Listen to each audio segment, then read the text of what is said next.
welcome to Trek Table, your Sunday weekly podcast holding Trek space for Black, Indigenous, Brown, women of color, queer or otherwise, and our allies. Awesome. I am your host, Dayla, and today I'm holding Trek space for the folks like Dr. Colbert and Captain Burnham who are holding space for loved ones who are grieving.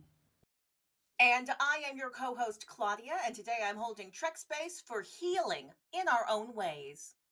Hi, I'm your co-host Maya, and I'm holding Trek space for all the anomalies happening in our own lives. Hi, I'm your co-host Maya Mama, and I'm holding Trek space for all of you, like me, that are just catching up. Welcome back. Yes. We want to welcome everybody to the Trek Table. Thank you so much. We want to start by acknowledging that our teams for the Trek Table are on the unceded lands of the Tongva, the Chumash, Quiche, Ohlone, Puyallup, Pawtucket, and Massachusetts peoples. We're grateful to the Indigenous stewards of these lands and the ancestors who have come before, those who are here now, and those who have yet to come.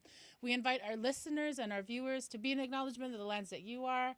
We invite you to check the link on screen if you are not sure of whose lands that you're on. Yeah.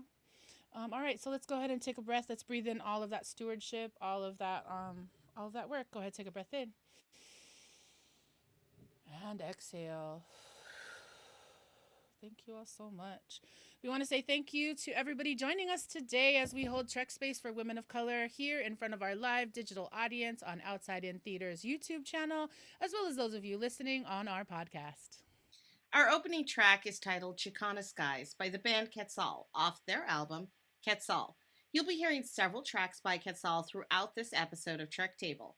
Follow them at Quetzal Music on Instagram and see our show notes or the chat for the link to their merchandise and more. Yes, and we want to say welcome to episode 34 of the Trek Table. We're so excited to be coming to you live today for those of you on YouTube and those of you joining us on the podcast. Thanks so much for being here. Thanks for showing up for this conversation with women of color. We are assembled today to talk about Star Trek Discovery, Season 4, Episode 2, Anomaly. We're going to look at grief and all the folks on this ship that are grieving not only the loss of Kwejian, but Tilly and Adira are dealing with some PTSD from stuff that happened on that space station last week.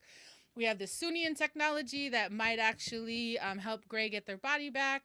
And we're also going to look at how in this episode, USS Discovery continues to expand the notions of leadership in Starfleet and how women and a particular kind of leadership is happening. And we're seeing it on the show. So we're gonna break that down as well.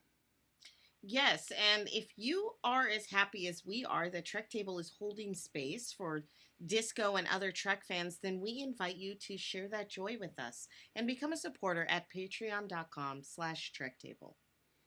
Yes, and we're so glad that you all are joining us for this BIWAC Trek conversation. We want to say hello and welcome. And so that we can build with each other, we want to know, how do you enter this conversation? We have some new friends in the chat today, so we want to definitely know about you. It's not because we're trying to keep the gate. It's because we're trying to open it wide. How do you identify? Are you a Star Trek curious, a newbie, an OG Trekkie, a Star Trekking family? Are you Star Trek fan, Star Trek zaddy? Maybe you made up your own term. We love all those things. Let us know in the chat.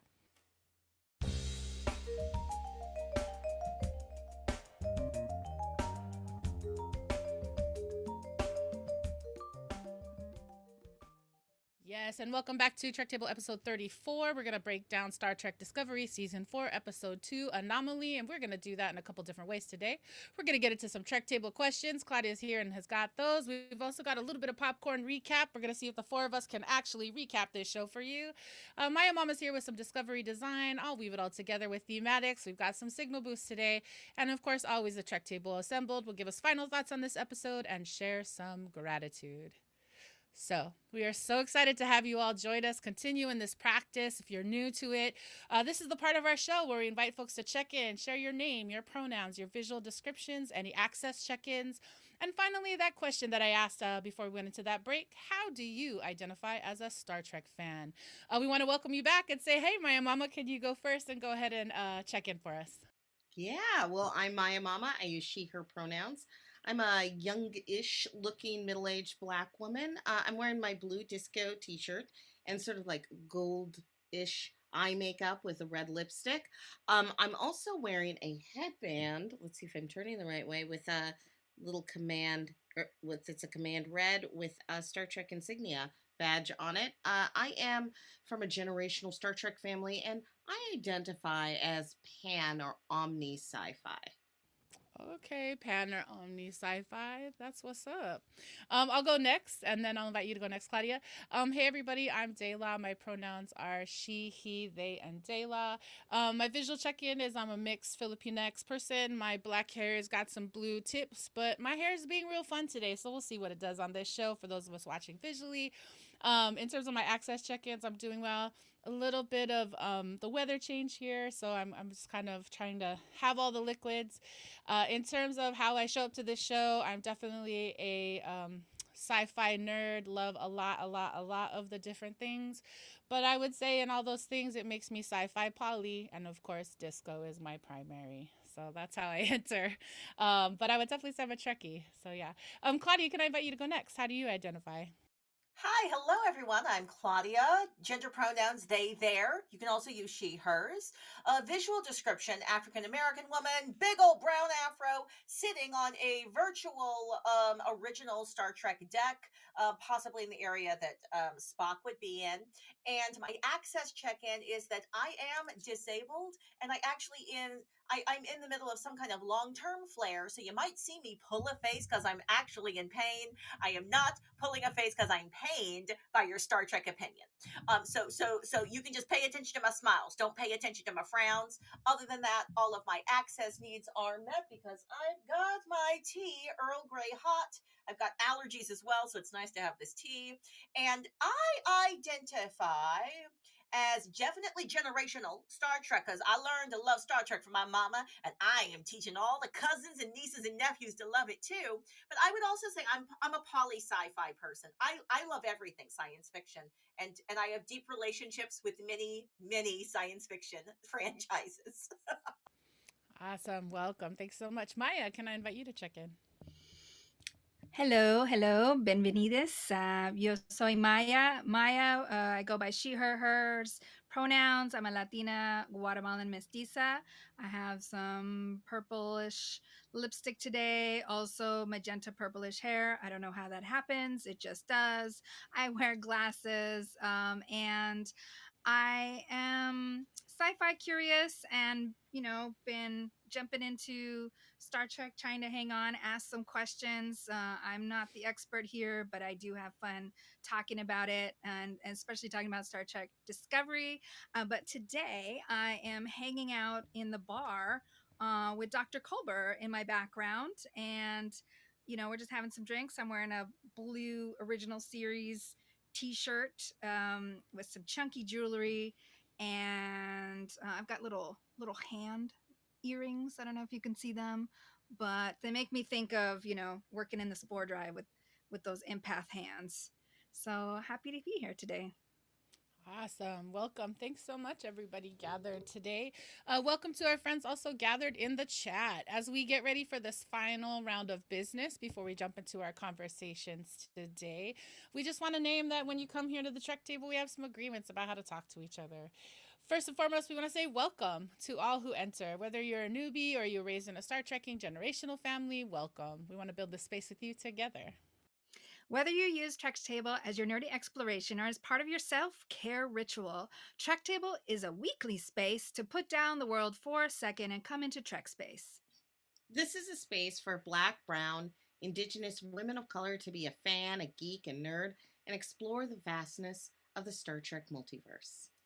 Trek Table is also a place for allies to come and engage and explore as well. This is an opportunity for allies to hold space and focus on insights and perspectives that you may not, or we may not be familiar with. And now that we are all gathered, we remind you that we seek to build an environment of mutual respect and listening. We understand that we're going to disagree, and that's actually part of the fun, but there's enough arguments and hate going out there in the world, so let's keep our phasers on stun. Yes. All right. So let's go ahead and breathe in all those agreements. Friends in the chat, friends on the podcast, and friends assembled here in video. Let's go ahead and take a breath in through your nose and out through your mouth. Excellent. Thank you. Oh, and that brings us to our first Trek Table question. We are sending these to our Trek Table questions. They're posed to our Trek Table assembled here and to those participating in the Outside In YouTube channel chat. Our first question to you is, why are there no seatbelts? Why does Discovery have no seatbelts? They're in the future. Come on.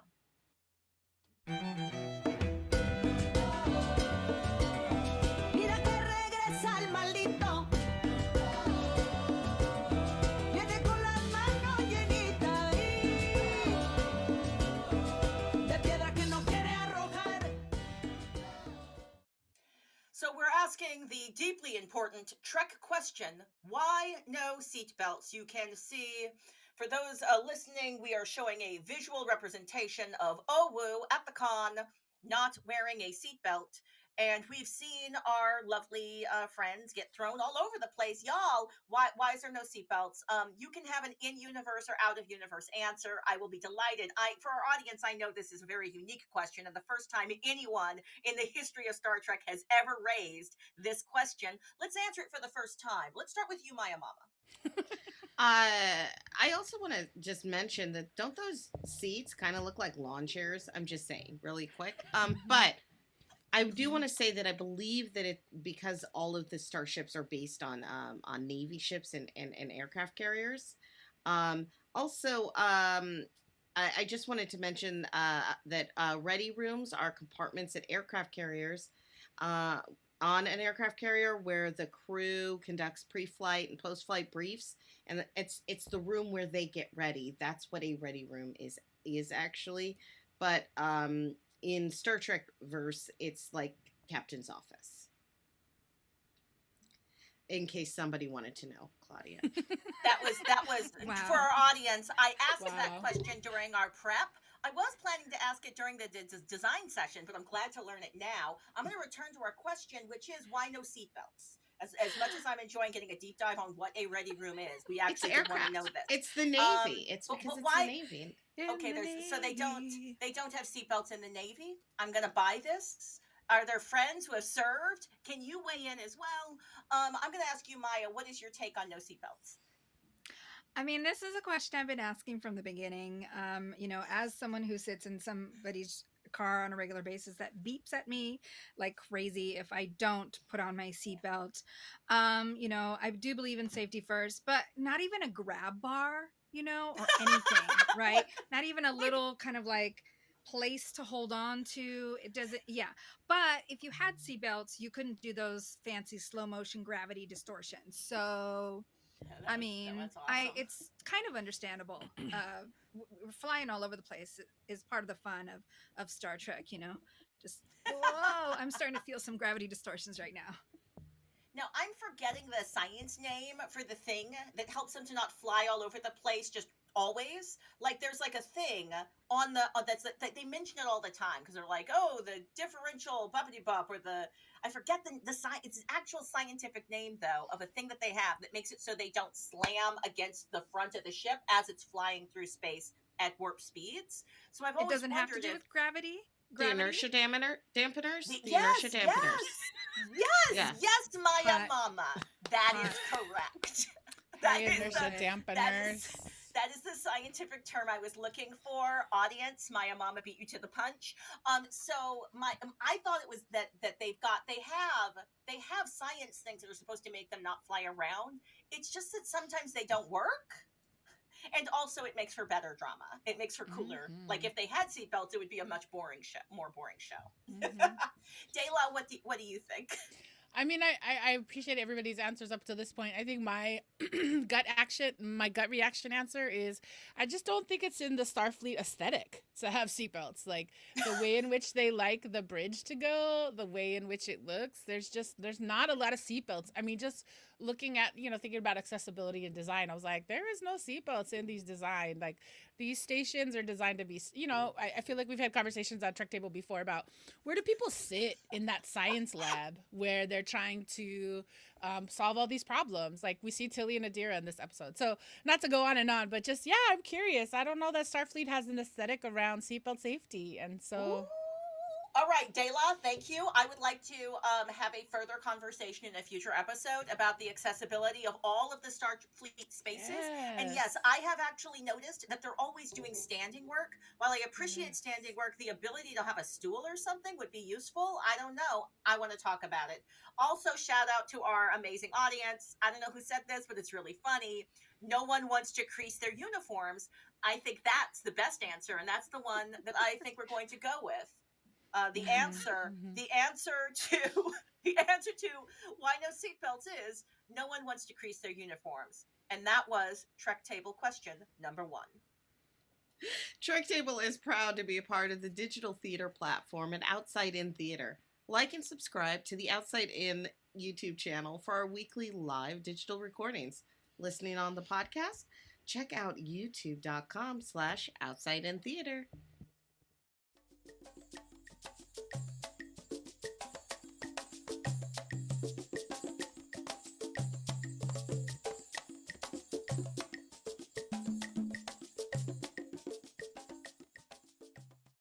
And with that song Matanzas by Quetzal, we know that it's time for Popcorn Recap. The game is simple. We have 2.5 minutes to share chunklets of plots from this week's episode.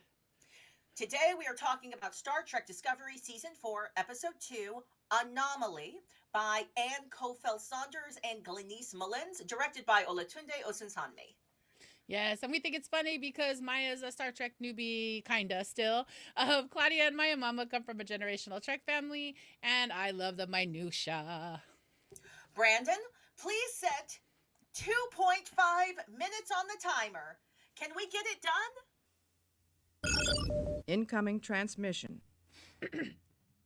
Okay, so Book is in deep mourning at the top of this episode for the destruction of Quajon. Captain Burnham tries to greet him and take care of him, but then Saru arrives, and now he's an acting member of the Kelpian Council. He has this cool new badge. He was offered command on his own ship, but he said he's not ready. He wants to be Michael's number 1, aka Mr. Saru.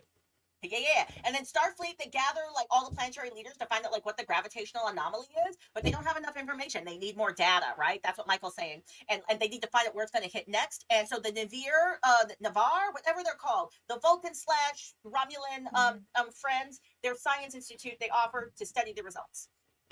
Michael does one of her inspiring speeches, and then they black alert next to where the anomaly is appearing. It's huge and covered in dust. And Book's ship is the only one that could go near it to get the data they need.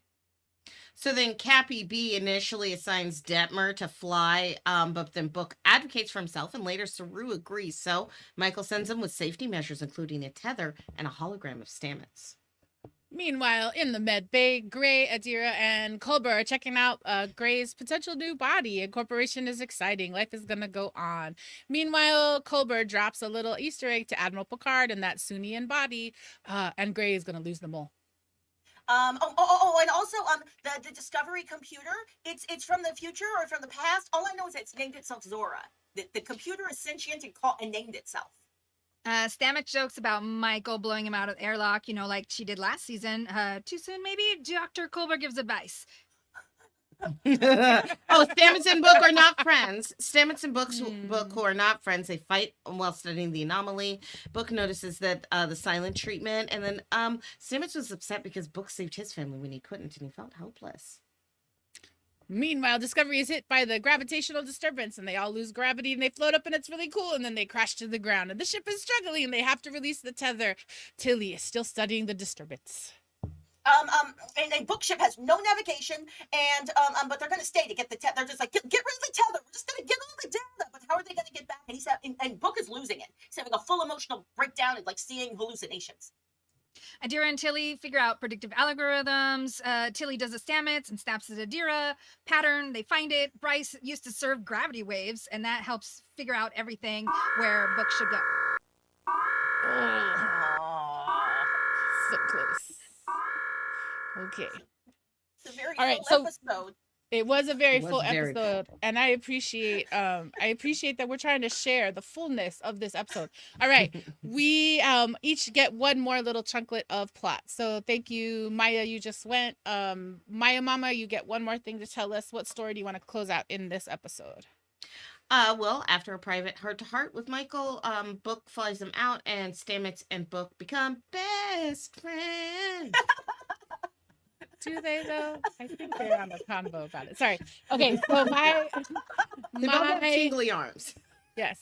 Carpal tunnel in the spore drive. Okay, so my plot point is that Tilly and Adira, that Adira is still processing all the things about Gray's body and acknowledges some PTSD from when they were in the accident and Gray passed away, and so they're dealing with a lot. Sorry.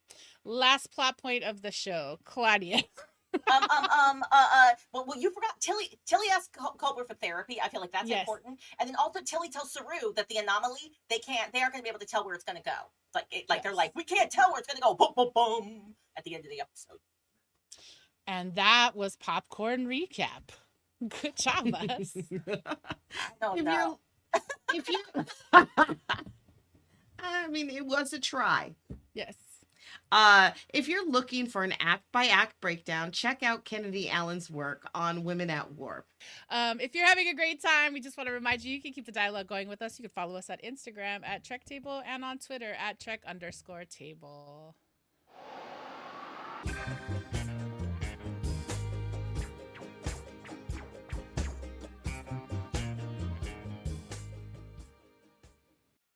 Welcome to Discovery Design. Let's dish on the design elements that gave us all the drama this episode. So I've got some topics here, and I'm going to read them off, and I will invite you all to go off. So first off, let's talk about the title sequence, because, you know, that title sequence, it's full of spoilers and teasers and ideas. Who's got something for me? Claudia? Well, we reviewed this a little bit last week because we talked about how it had a spoiler in it that luckily I didn't notice. But there's an entire planet that gets hit by waves. Maybe it's not a spoiler though. Maybe it's a teaser for something in the future. No, you think it's Quajon. Okay, all right. Yeah. Dang. All I mean, right. you could think it's a teaser, but I just feel like that's not the spoiler to me in that trailer. There's some other things that have appeared, and so I will just say I want to go back in and encourage all of us to watch that trailer or that title sequence again, because I don't think it's just the planet. I think there's symbology in this title sequence that I am thinking about in these coming episodes, I'll just say. I've got some ideas too. Now I'd also like to talk about Book's ship. Book's beautiful, beautiful ship. Do we know the name of Book's ship? Does it have a name? It has a beautiful, beautiful bridge, beautiful bedroom. I just love the largeness of it. The fact that it changes shape. Let's see. Dela, do you have anything that you want to talk about with Book's ship? I mean, I think the thing that we're learning in this episode that I thought was really great is connected to Book's ship, and we may not have visual assets for this, but like just all the things that we got with the tether this week in Book's ship, and the way that we got to see Book operating the programmable matter at his station as he's kind of having this PTSD flashback in terms of the birds that were happening in Quajon before he like hopped in the ship to fly. So for me, his ship, it just continue. I mean, his ship is also in the opening title sequence. We get to see it change form there as well, and I just thought it was really fascinating that we got to see Stamets as Hollow in that bridge, which I think we'll have images of later in the show. But just I he has not named his ship. He just calls it my ship. Yeah. I That's what googled it. It's just called Booker's ship according to the wikis. How strange. Now, inversely, we have the discoveries, ready room, conference rooms, and the way that those look. Maya, do you have anything you want to talk about with the ready room and Zora and just that whole thing? Oh my gosh. I mean, first of all, red velvet couches and those earthy orange, reds, yellows, pillows. I mean, so comfortable, so warm, so inviting. I wonder where the inspiration comes for that ready room. I feel it's very Burnham somehow, and it's Burnham where she is at this moment.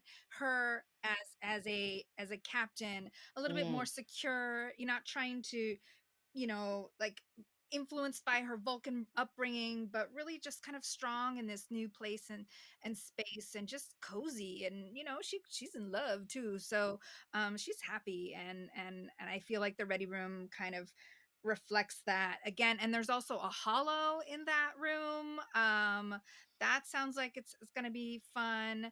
And then the computer. I only noticed on the last rewatch that she says specifically that the computer named itself, and so I think that's gonna be interesting. I'm like, when she said Zora, I was like Zora Neale Hurston, um because Burnham is a xenoanthropologist. Zora Neale Hurston is not only a novelist, but was also an anthropologist. And I think the computer, with all the new knowledge that it has, absolutely thought, Zora is a great name. It's a strong name. It has a good, history and Yeah. to it.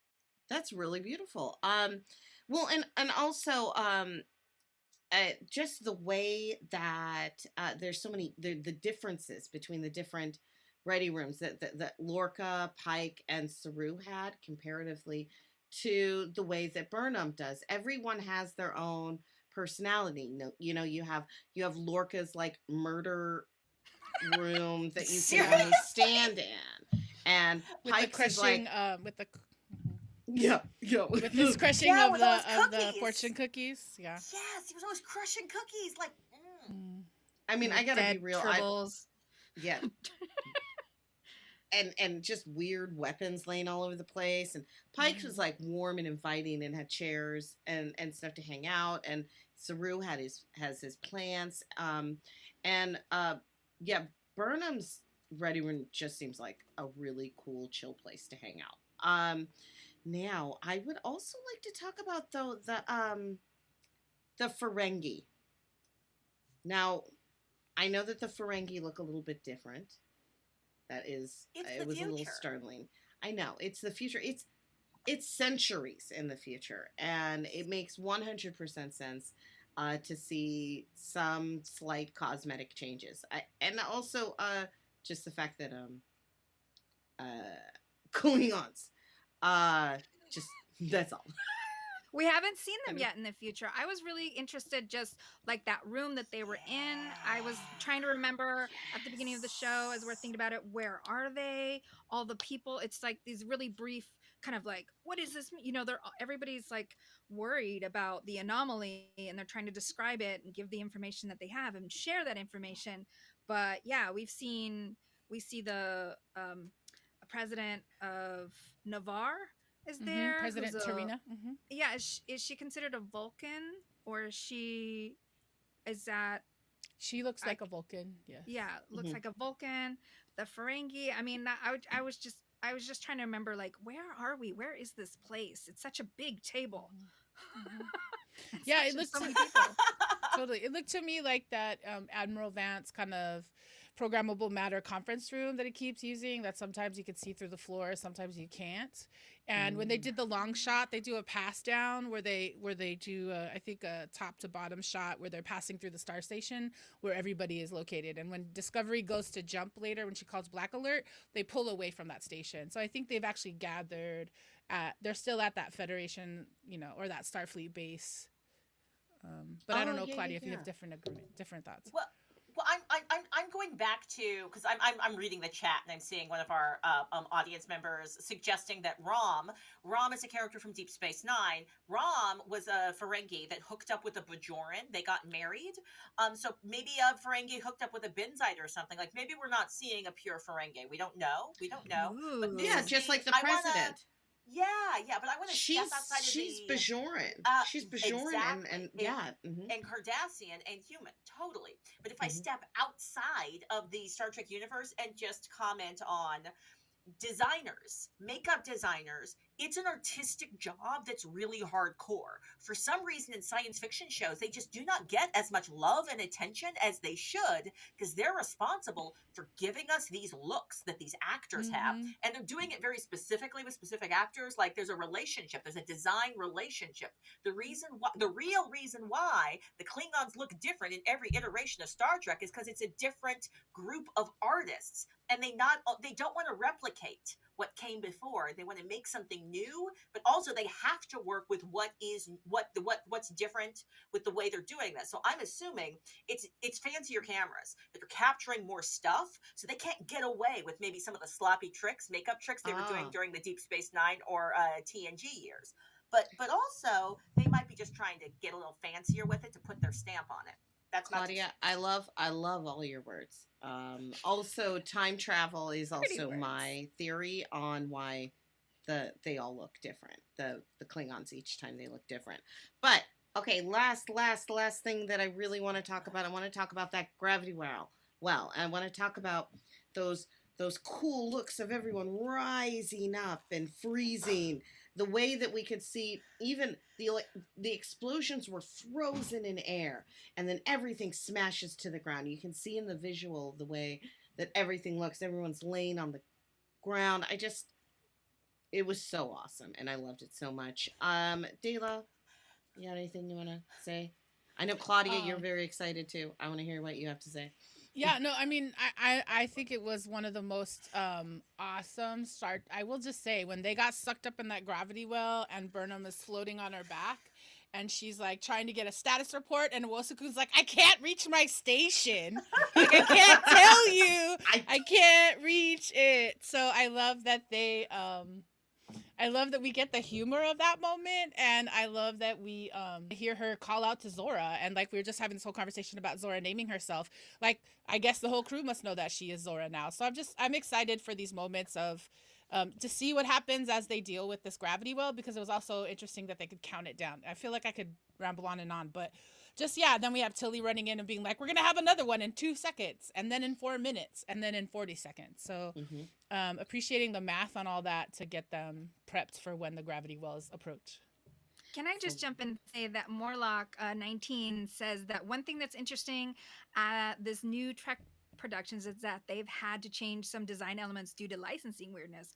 That's really, that's, that, I mean, it's been so long, it's almost 50 years, right, of Star Trek. And also the thing that Culber's on the bridge, because all that blood, in their mouths, their heads, everything, they keep getting that was around. amazing, though. Yeah. Thank you for naming that. The red in their mouths, it looked so good. I was like, makeup design for the win. That's a really subtle touch that made me go, they're all hurt, and I can see blood in their mouths. That's nasty, but really good. Heads on, yeah, it's really great. Well, y'all have such great opinions, and I love it so much. I love listening to you. And that was Discovery Design. Amazing. And we want to give a shout out to not only our friends in the chat. What's up to all our friends in the chat? Now Puget Zulu's jumping in here on this convo about licensing. We love it. But we specifically want to give a shout out to our podcast subscribers.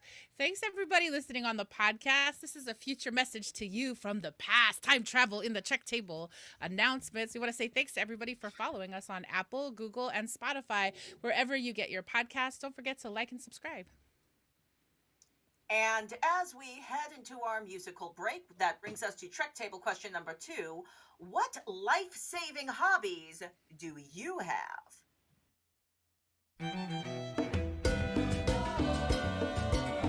Mira que regresa el maldito. Viene con las manos llenitas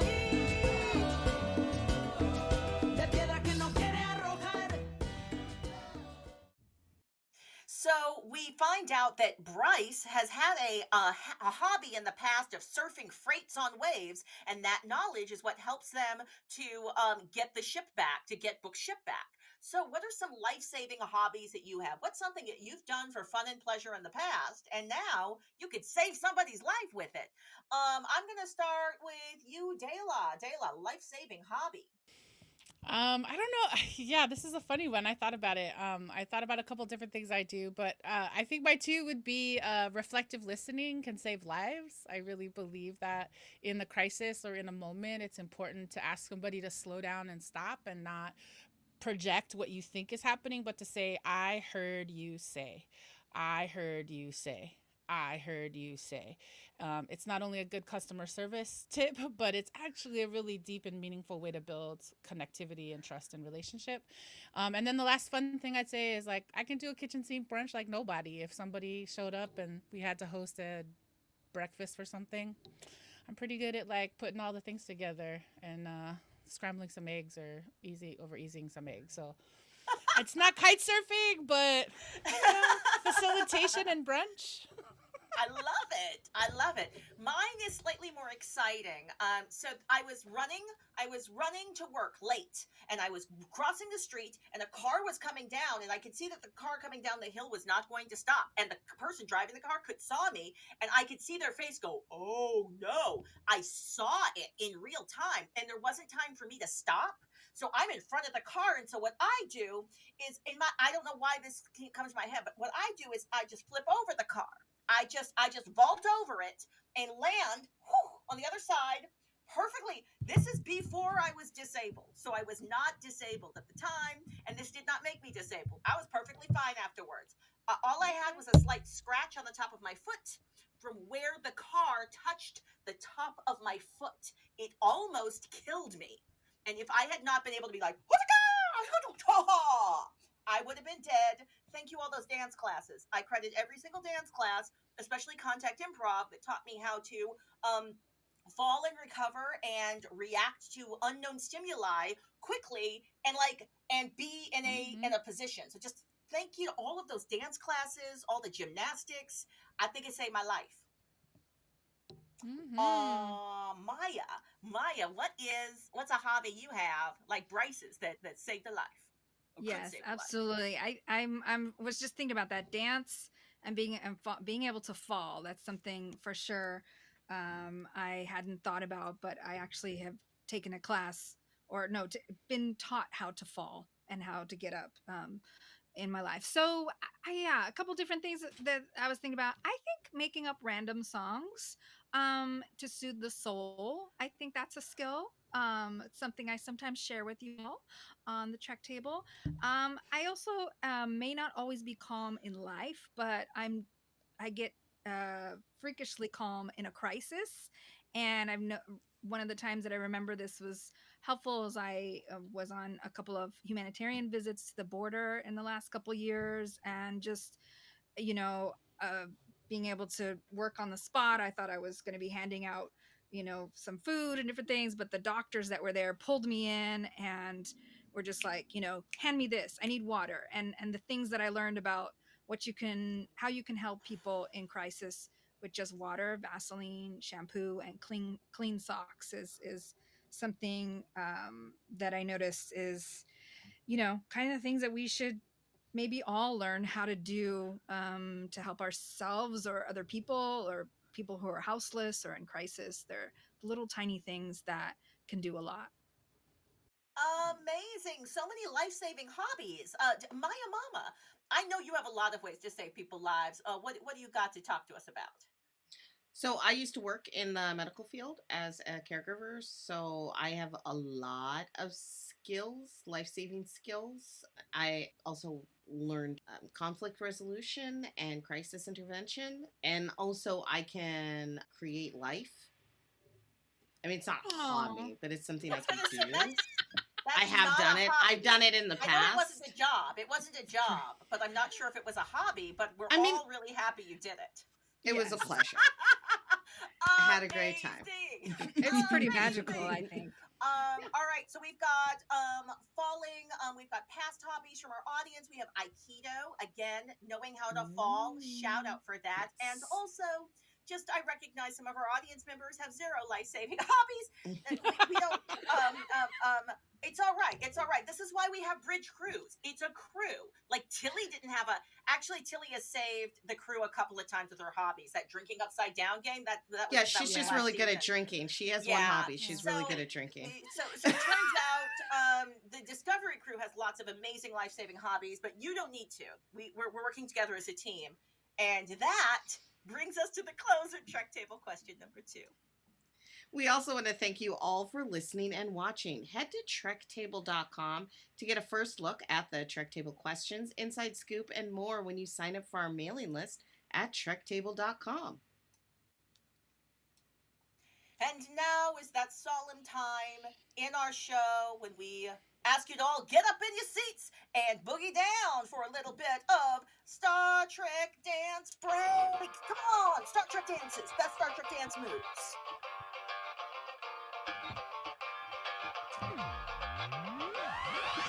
Shift and move and search, we feel and manifest. Slide from uncertainty and lunge into intent. Interminable imaginaries guided by ancestor strength. Abide by no one's government. We below into the left more. We see more. Whose life is this more? All right, and welcome back to the thematic section of our Trek Table. We've been having a lot of fun today talking about all the different things from Star Trek Discovery Season 4, Episode 2, Anomaly. And Thematix is where we get to kind of braid it all together as we dive deep into these themes and insights and our reflections for this week's episode. We've got about 3 topics today, so let's kind of deal with this overarching topic. I feel like lots of shows right now being created in the 2021s are starting to deal with pandemia life and people trying to talk about kind of how do we deal with all the things. And so Star Trek Discovery is a great metaphor for what's happening. We see multiple characters dealing with grief. We see grief from Book about his planet and just the way he as an empath might be feeling grief. We get to see how Tilly's also processing, Adira's processing some of the PTSD. People are still kind of adjusting to life there. And we get not only Captain Burnham and her trying to figure out how to be a good partner, but also how to be a good leader. We also get Dr. Kolber giving our folks an opportunity to start to really share kind of what's going on for them. So lots of different people still dealing with grief. I wonder, Maya Mama, can you jump in here for us on this topic, this episode? What are you taking away as we look at how different people are processing grief right now? Well, what I see is that trauma is a beautiful layered parfait of horror at times in our lives. That it's never just one thing, and especially with Tilly, with what Tilly is going through, she's been going through a war. She went through losing her whole family, really, because she's all the way in the future watching people die. And everybody on the ship, everyone is grieving the loss of their past. And just the way that everyone is processing it, I just think is really beautiful. And I love that it's being acknowledged and has been for the last couple of seasons. Well, last season and this season. Mm-hmm. Yes, thank you so much. Claudia, your thoughts on grief this episode, what we're seeing in this arc of this season beginning here. It began last show, but here we are in this show about grief. Well, I love that Dr. Kolber just affirms that grief isn't hierarchical. Like there aren't, it's not a contest. There isn't a grief Olympics, and the grief that Tilly feels for losing the dream of what they want to be. Like it feels like that might be what Tilly is working through. I'm not sure. You've got Kolber talking about, Stamets had such grief and loss at possibly losing his family. Kolber had the loss of losing his entire life. Book has the loss of losing an entire planet. Like grief is real. Grief is nonlinear. I love the parfait of horror. I would argue that yes, it's nonlinear, and it means that it's cyclical, and so we're going to be not only experiencing this healing and grief, it's going to be throughout the entire season. I think this is a season-long arc of grief and healing about grief. I agree. I agree. That's what it's feeling like. Maya, what say you? Where are you? What are you thinking about in terms of grief in this episode? Well, it's interesting because Tilly is coming back to it. You know, she's like, okay, this is something I'm having these small conversations, and she's like, I'm going to make a longer conversation because something's just not right. And I'm curious to see how that actually develops because I don't know if I know exactly what is happening with her. It seems she has all these good reasons to be in this space, but it seems a little bit still even more than usual for Tilly. And then also Saru coming in with those moments of wisdom. He says, if loss has taught us anything, that each of us must sit with pain in our own way. And I think Burnham, she comes in to comfort Book, and she's still wearing her red uniform, which I find also kind of fascinating. She's on the clock and she's being called, and she's like, no, I don't want to go. But Book's like, no, you need to go because he needs his moment. Like he's not totally falling apart. He recognizes that when he's like, no, I'm the one who needs to fly this ship into this anomaly to get help gather some of that. Like nobody else can do that. I'm the one who needs to do it. And I really appreciate kind of that back and forth with Burnham and Book because their personal relationship challenges is challenged by that, but also it's in the end, it's the magic tool that helps for them to be able to work together. So he needs his boundaries. He's like, look, I'm not like a baby. I don't need a tether, but also at the same time, Burnham's got to figure out how this balance between that. And I think being able to bounce off of Saru really helps in those two moments later on when he comes back and he's like, yeah, now's the time to open that private channel. I really want to appreciate what you were just saying, Maya, about Burnham and Saru. And, I think what I've appreciated about Trek Table Conversations in previous seasons is just how we've been able to track that Discovery is a show that not only rewards a rewatch, as Claudia, as you say, but I also think it's a show that rewards empathetic viewing. It rewards non-toxic masculinity perceptions around groups. And so I wanted to just kind of open it up. We're seeing in this season, we're seeing President Rillick from the Federation. We're seeing President Tarina from Navarre. We get to see her in that room talking about here's some things that we need to be aligned about because this anomaly is going to impact us all. So we're just seeing these different models of like how to lead, and the fact that Admiral Vance is there, and Admiral Vance's approach is a different kind of admiral approach than we've seen in other moments. We're seeing Mr. Saru continue to come back, and even the elegance of navigating him being a captain, not being a captain, right? So Claudia, I wonder if you want to jump in here and let's talk a little bit about these models of leadership that we're seeing in the show. Any things that I know some things struck you in your viewing this week? I would say that one of the things I've loved about, and I'm going to name this as a highlight in all of the seasons of Discovery, they're giving us models of non-patriarchal leadership. I want to resist the idea that we're talking about women's leadership. That feels like a very white feminism framing, a very narrow framing. But I can name that I see Vance, I see Saru, I see Adira, I see so many characters leading in a non-patriarchal framework. The fact that Tilly is on a ship where it's okay. Tilly is not acting out of the norm when Tilly goes and asks for help. Like Tilly has a little embarrassment for themselves, which is why they talk like a pirate afterwards, which is so cute. But it's them being like, all right, I guess I'm gonna ask for help. I asked for help. Great. It's not a weird thing that pathologizes their leadership. The fact that Burnham can say, hey, Saru, I would love your help. And like that's not weird. That's non-patriarchal leadership right there. Thank you. Maya Mama, a couple of thoughts here. I have a couple of thoughts. I keep thinking about Star Trek, the movies 3 and 4, where everybody is like an upper. There are no junior officers because like everybody's a lieutenant. Right. Everybody's a lieutenant, and I just love like everyone's a leader on that ship. A lot like what you were saying, Claudia, is that everyone is a leader, everyone's a lieutenant.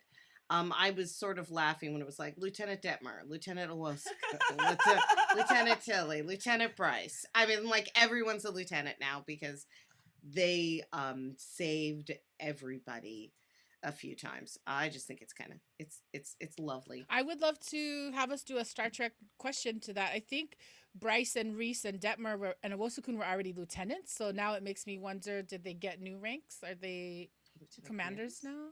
Yeah, Yeah, because I saw Tilly that. went from ensign to lieutenant. Yeah, go ahead, Maya. Your Oh, thoughts on just I leadership? saw in one of the extras that they are all commanders. I remember that because I don't really understand the difference, but I know it's important. I don't understand it either because on Deep Space Nine, Rank, Sisto was yeah. a captain, but then he was a commander, but then he was a captain again. I don't totally get it either. All I know is that Harry Kim is rolling in his grave. Harry Kim's like, everybody gets a promotion but me, I guess. Hmm. Well, that's because he was stuck on Voyager. Yes. Just do a little Voyager humor.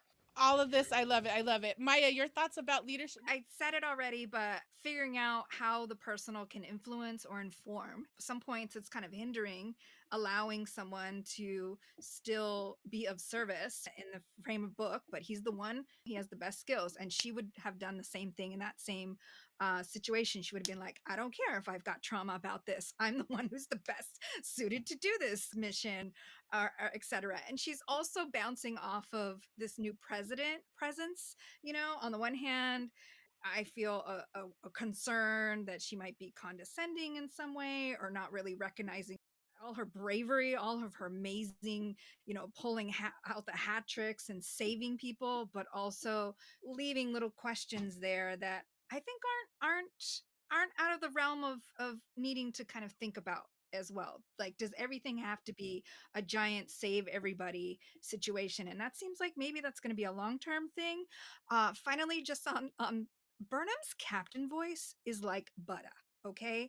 And when she speaks to the crew in a certain way, when she's handling the business, and when she opens up that private channel, oh my gosh, I was just like, yes, tell me when. I'll close my eyes and I will jump that wave. We got this, baby. Yes. All right. All the things to think about. And yes, private channels. That's a new thing that we didn't get to talk about in design either. Thanks for picking that up.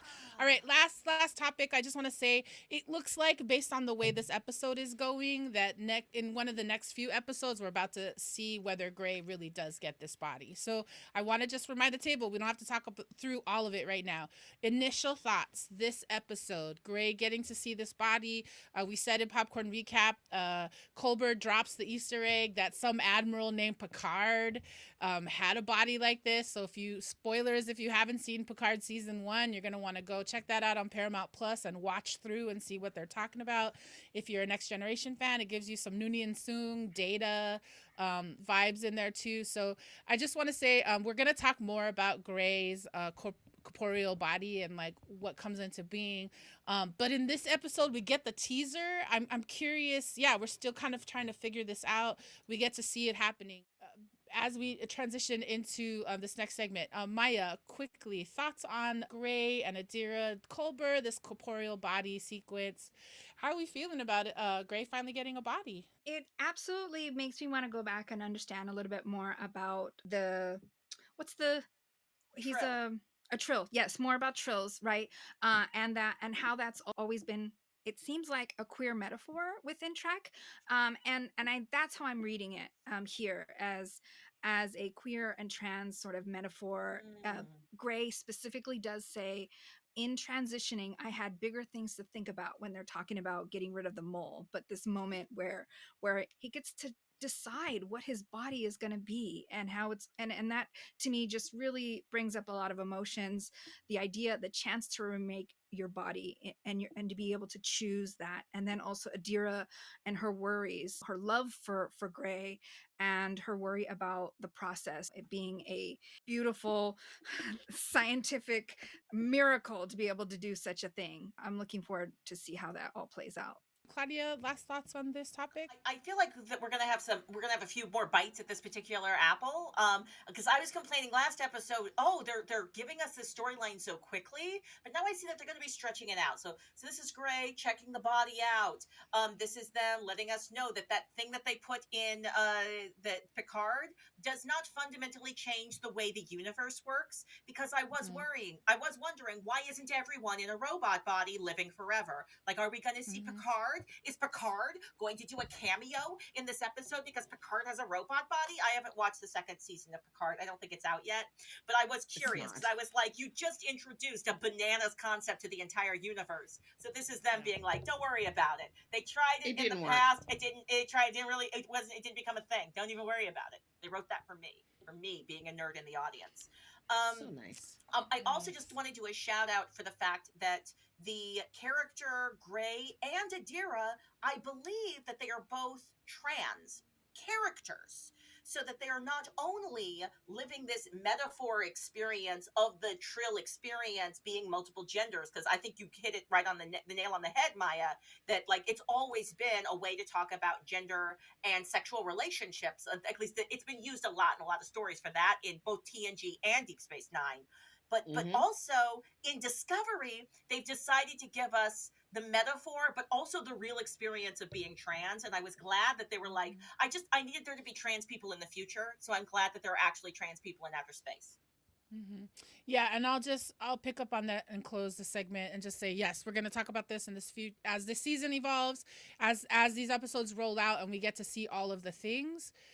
Yes, I think we're gonna have those questions. I think one of the things that resonated for me in this episode is just watching Adira, and I was trying to understand whether Adira was having, all the feels. Adira says, like, I'm having PTSD from the explosion on the space station with Nahlis. It reminded me of the explosion where Gray passed away and I had to become a host. But it also, in the ways that Adira was looking at Gray, I guess I was also able to read my own moments around gender nonconformity and the body that I'm in, and just the future politic or the future process of like different, we already live in a time where if you have the resources, you can augment your body, you can change your body. And it just made me wonder for Adira, who is a they them person, as they identify, like, we haven't heard about where they are in their body and whether or not there's any body dysphoria. So I'm just curious in terms of like, what is it like to have that joy fulfilled to see this body for Gray, and what are the feelings that Adira might be feeling? So I guess that's my question in future episodes. And to say to Claudia, yeah, they are the first trans and non-binary characters on the show, and they are the first trans non-binary actors. And then we're getting queer fam bam, in real life, because we're seeing the way that Wilson Cruz and Anthony Rapp are being, a adult fam to Blue DeBarrio and Ian Alexander. So we've done a lot of a little extra teasing out. I think we're gonna be able to benefit from this in future shows. And yes, Maya, one last thing that you wanted to share. I just want to say with those trans experiences, those trans metaphors, and those trans realities comes knowledge, new knowledge, and I think that's really what is interesting to me about science fiction in general, but also Star Trek. So that trans knowledge Yes. is useful to us. It's necessary and needed, Mm-hmm. and yeah, and I'm glad we're able to explore it, and again, like you said, that the actual actors themselves have brought their own experiences to those characters. Yes. So many things still to talk about. Lots of things happening in our chat right now.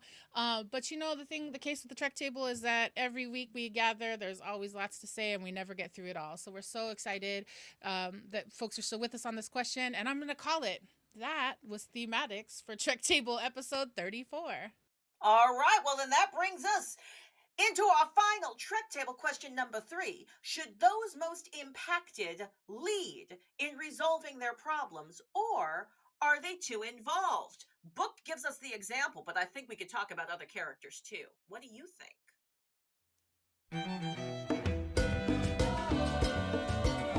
Mira que regresa el maldito. Viene con las manos llenitas de piedra que no quiere arrojar. All right, we're back with Trek Table question number 3. The visuals are showing Book flying. She didn't think that Book should fly. Book was like, I can fly. Koba was like, I'm not sure if you should fly. Later on, Book was like, maybe I shouldn't have been flying. So I think it comes to a core question I want to raise to y'all. Should those most impacted by the thing that happened, should they lead in resolving that problem, or are they too involved? I feel like this is a question that comes up in a lot of Star Trek plots. Maya Mama, what do you think? I think that it's ableist to assume that a person that is having an issue, whether it be an emotional problem or a physical problem or illness or whatever, that they're not capable of being cognizant enough to solve their own problems. He can solve his own problems with help, and that's what he needs is support. I think you should always lead. You should always lead for your own self-advocation. Self-advocacy, and you're naming ableism. I'm loving it. Maya, what's your take on this? It made me think about the last episode, the first episode of this season, where they were coming to the butterfly people. I know that's not what they're called, but they were like, "Here, we're here to help, no strings attached." And I think that brought up kind of like a complicated question about what help really looks like. What do people actually need and want? And they don't always have the same language to even speak. I think there's moments when, even and also back to Book, where he's like, I don't need the tether, I don't need somebody, a babysitter. And also he did need support. It's like you have to figure it out together. Yes, yes. All right, I'm loving this. Dela, what is your take on should those most impacted lead resolving their own problems, or are they too involved? I think folks have really unpacked this pretty tight. I think for me, it feels like it's a case by case basis. I think there's stuff we have to ask ourselves in terms of if we're the leader who's making that call, like Burnham or like Book. What is our ability to trust ourselves? When can we really know ourselves? When is that moment when this is the thing that I know to be true, versus this is the thing I have to do because I believe some implicit seeking of perfection or seeking of respectability, or also just wanting to get my job done and saying I could do this job and I don't want to look like I have weakness. So I feel like some of those factors go in. I think, yeah, having a tether made sense for Book. I think we got, I don't know, I thought this was a really great episode of Burnham asking multiple points of view, making sure Culber was there, making sure Saru was there. She was trying to double check herself, which I thought was really powerful. So if we are going to ask ourselves who can do it, then to have a squad of folks who are there also monitoring, ready at an instance. The fact that Stamets was there when Book was like, you all can just, I mean, the fact that it hit and Stamets was still there, and Stamets was now in his empathy place, so that he didn't just neuro disconnect. He stayed present in that moment when the crisis actually, when the skill was overwhelmed by the feeling. Heck yeah! I mean, I'm of the firm of opinion that those most impacted should always lead. That's my opinion. And if their leadership is involving like some of that extra stuff that you're like, oh, leadership shouldn't involve you having feelings. Leadership shouldn't, like. I think that there's like something. I don't think you need to compartmentalize to lead. I think that if you have to compartmentalize in order to lead, that means you're leading something really unhealthy. So I like that they were able to figure out how to allow Book to do what Book could do best, because no one else could have done it. Detmer couldn't have flown the ship like that. So I love that. I love that. Y'all, just thank you for exploring all these questions with me. Y'all, those were our Trek Table questions for this Trek Table episode number 34. Thank you.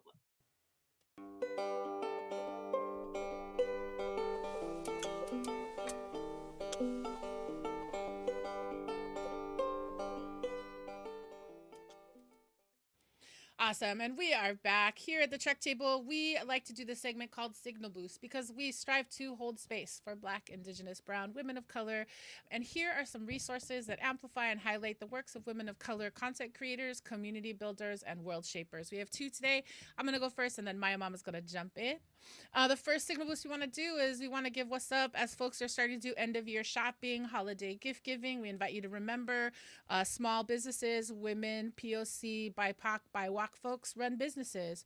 Sister Sci-Fi Bookstore is a cauldron of all things Afrofuturism, mysticism, science fiction, voodoo, magical realism, speculative fiction, and horror, casting spells to uplift literature written by Black and Native American women, and you can learn more about them at sistasci-fi.com. Maya Mama, can you tell us about our second Signal Boost? Christina Wong's Sweatshop Overlord streams December 1st through the 14th. For the link, check the New York Theater Workshop website. Yay for accessible theater. Links will be in the chat and our episode notes. Yes, yes, you can see that amazing show in New York, no matter where you are, streaming around the world. Awesome. So these were the folks that we wanted to amplify today. If you have a woman of color content creator that you would like us to amplify, let us know by sending us a DM at Trektable on Instagram or at Trek_table on Twitter. And those are signal boosts for this episode of Trektable 34.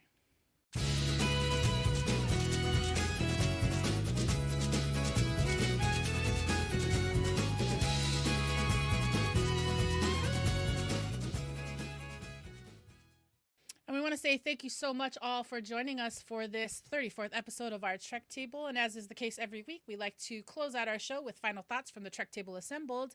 We want to invite our friends in the YouTube channel chat. Go ahead and send us your final thoughts. What are you thinking about for this episode? I'm going to invite Maya Mama to go first. Can you share your final thoughts for season 4, episode 2, Anomaly? Yeah, I just kept going back to the Kelvin verse and the fact that Spock, because there's just a lot of talk about like, um, you've never had your world destroyed, and I'm like, oh, girl, you don't know what your brother just went through watching Vulcan. I keep thinking about Spock's grief in the alternate past. Hmm. Hmm. Okay, awesome. Thank you so much, Maya Mama. Maya, can I invite you to go next? Your final thoughts for this episode of Star Trek Discovery? I think there were a couple of really great little, morsels that we didn't also get to, but I love the moment when Tilly is recognizing that she's Stametsing to Adira. She's grown, she's a different rank, and what it's like to have a younger person who's also wicked smart trying to impress her just like she did to Stamets. And then also thinking about Stamets and his nervousness about working with Book, and also Book's very real question to him, like, you haven't said more than a few words since I've been around. Why are you all up in my business right now? And Stamets being able to say like this real thing that I don't know if they ever would have been able to discuss, about how helpless Stamets felt and feeling like he almost was going to lose his whole family, and being able to really tell him how grateful he was for that. The quote of that grief is grief and everyone moves through it differently. So amazing and great. And also, hello, Grudge on the controls, growling because he can't sniff a hollow. I love you, Grudge. And I carry you, I pet you, and I respect your space. And I want to see more of you because she's a queen. Yes, thank you so much. Awesome. Claudia, your final thoughts for this episode, Anomaly of Star Trek Discovery. Yeah, I'll be honest, y'all. I'm not super invested in the season long arc. I rarely am. I'll get into it later, right? So like, what's the anomaly? Is somebody sending it on purpose? Is it just the universe dying? Who knows? I don't totally care. What I care are, am I going to get more juicy information about the bridge crew? I want more bridge crew moments. I want more healing from trauma. I really like that. I like when they go through like a healing arc and then I can go through it with them. I like that. And I just gotta request less flames. Could we have less flames on the deck of the Discovery? Why is there so much fire? Yes. That's an excellent question to ask production. Thank you so much, Claudia. All right, I will take this final thought. I just want to say that I am still really thinking about how last week with Kobayashi Maru, we asked ourselves the question, is Kobayashi Maru the new test for an ongoing onslaught of challenges that women of color leaders are being faced and the constant set of being tested, right?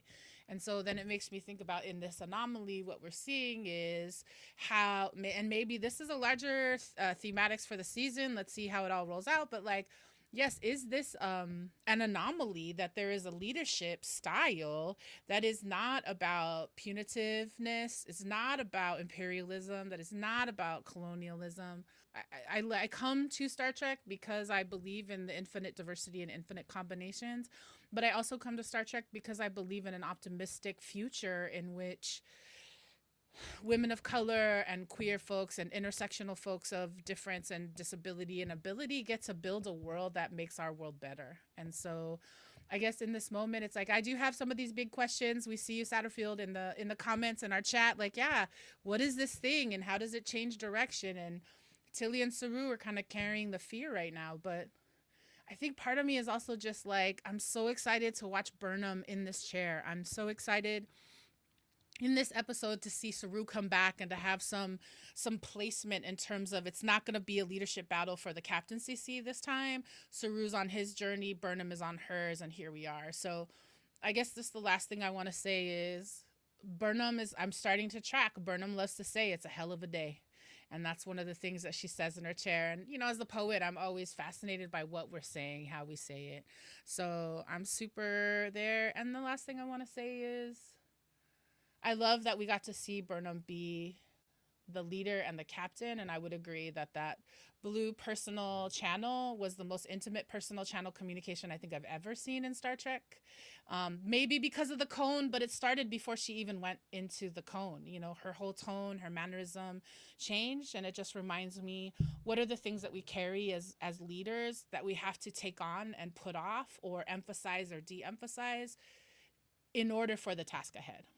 I thank you for letting me share my final thoughts on this episode. Super excited for next week.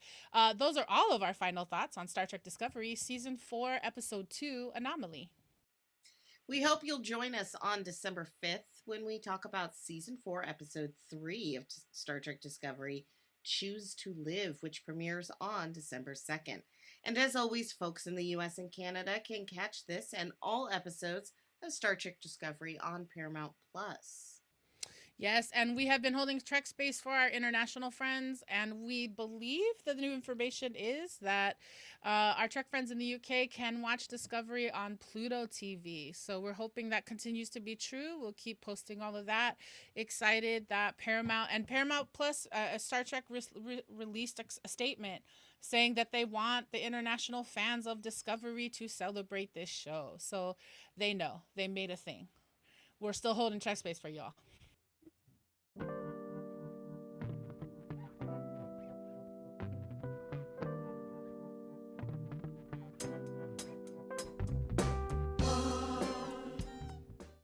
All right, and we want to say thank you so much for joining us today at the Trek Table. Don't forget, you can get first looks at the Trek Table question, inside scoops, and more when you sign up for our mailing list at trektable.com. And you can find recordings of our Trek Table podcast on iTunes, Spotify, Google Podcasts, and wherever you get your podcasts. Like and subscribe to this channel so that you can get more Trek Table into your algorithms. Like and subscribe to us on Instagram at Trek Table and on Twitter at Trek_table.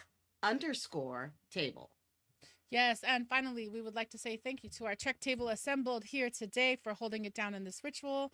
I want to say thank you so much to the band Quetzal for this amazing music today and every day. And of course, thank you to Claudia Alick, Maya Chinchilla, and Maia Mills-Low. I'm Alison De La Cruz, and we just want to say thank you so much for sharing all of your insight and thoughts with us today. If we think about to the top of this show, we were holding Trek Space for folks like Dr. Culber and Captain Burnham, who are holding space for our loved ones who are grieving. We were also holding Trek Space for all the folks healing in our own ways, all the anomalies happening in our own lives, and all of you like me who are just catching up. Welcome back. We want to say thank you so much. The Trek Table executive producers are Alison De La Cruz, Lisa Jadiwala, production coordinator Brendan Chang, stream manager Ariana Michelle, social media manager Isil Borlasa, and our social media associate Jimena Martinez. Deep gratitude and thanks to Outside In Theater, with extra thanks to Paul, Matt, Jessica, Danny, and Tamlin. Thanks to Dr. Deborah Carter, Doc Zulu, and Nancy Yap, and our partners at Visual Communications. Yes, and then finally, we'd like to say thanks to our content partners at Calling Up Justice. Trek Table is a service mark of Dela Projects, LLC. Yes, and we want to say thank you again so much for joining us for this episode 34 of the Trek Table. Let's go ahead and close out this ritual. I'm going to invite you to plant your feet flat on the floor. Think about that land. Think about those people. Let's go ahead and take a breath in through your nose and out through your mouth. Thank you. We hope that you'll join us next Sunday, December 5th, as we dive into Choose to Live, Season 4, Episode 3 of Star Trek Discovery.